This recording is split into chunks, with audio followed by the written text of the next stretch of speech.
തൃശ്ശൂരിലെ എരുമപ്പെട്ടിയിൽ ബീഫ് റോസ്റ്റിൽ ചത്ത പഴുതാരിയിൽ കണ്ടെത്തി. കടങ്ങോട് റോഡിൽ പ്രവർത്തിക്കുന്ന ഏതൻസ് ഫുഡ് എന്ന സ്ഥാപനത്തിൽ നിന്ന് വാങ്ങിയ ബീഫ് റോസ്റ്റിലാണ് ചത്ത പഴുതാരി ഉണ്ടായിരുന്നത്. പരാതിക്ക് പിന്നാലെ ആരോഗ്യവകുപ്പെത്തി ഹോട്ടൽ പൂട്ടിച്ചു.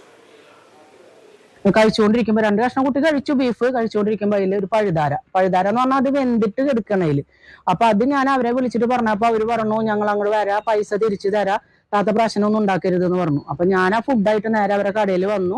നമ്മൾ ആ കടയിൽ അത് കാണിച്ചു കൊടുത്തു. അപ്പോഴും അവര് പറയണത് തെറ്റുപറ്റി, ഫുഡ് അവിടെ ഉണ്ടാക്കണതല്ല, പുറമൊന്ന് കൊണ്ടുവരുന്നതാണ് പറയാറ്.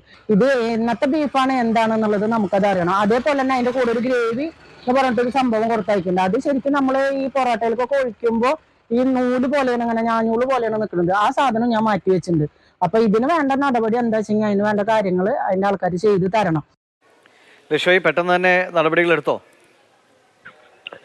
തീർച്ചയായും ഉടനടി തന്നെ പരിശോധനകളെല്ലാം നടന്നു. പക്ഷെ ഇതിലൊക്കെ എടുത്തു പറയേണ്ട ഒരു കാര്യം ദിവിഷ, ഇന്നലെ രാത്രി ഈ സംഭവം നടന്നത്, എത്രയൊക്കെ നമ്മുടെ നാട്ടിൽ ഈ ഭക്ഷ്യ സുരക്ഷാ പ്രശ്നങ്ങൾ ഉണ്ടെങ്കിലും അതിനൊന്നും തന്നെ ഇന്നത്തെ നമ്മുടെ ക്യാമ്പയിൻ തന്നെ ഭക്ഷ്യ സുരക്ഷാ പ്രശ്നങ്ങൾ സംബന്ധിച്ചുള്ളതാണ്.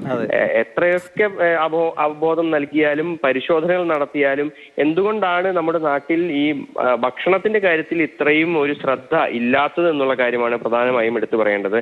ഭക്ഷ്യ സുരക്ഷാ വകുപ്പ് പരിശോധന നടത്തി ഭക്ഷണം വിതരണം ചെയ്യുന്ന സ്ഥാപനത്തിലാണ് പരിശോധന നടത്തിയത്. അവിടെ ഈ പഴകിയ ഭക്ഷണവും മറ്റും കണ്ടെത്തുകയും ചെയ്തു. തുടർന്ന് ആരോഗ്യവകുപ്പ് അധികൃതർ ഈ കടയടയ്ക്കുന്നതിന് വേണ്ടിയുള്ള നടപടികൾ സ്വീകരിക്കുകയും ചെയ്തിട്ടുണ്ട്. ഇന്നലെ രാത്രി വാങ്ങിയ ഭക്ഷണത്തിൽ നിന്നാണ് ഇത്തരത്തിലുള്ള ഒരു പഴുതാര ചത്ത രീതിക്ക് അതിൽ നിന്ന് കണ്ടെത്തിയത്. ഈ കുട്ടികൾ കഴിക്കാനായി ആണ് ഇത് വാങ്ങിയത്.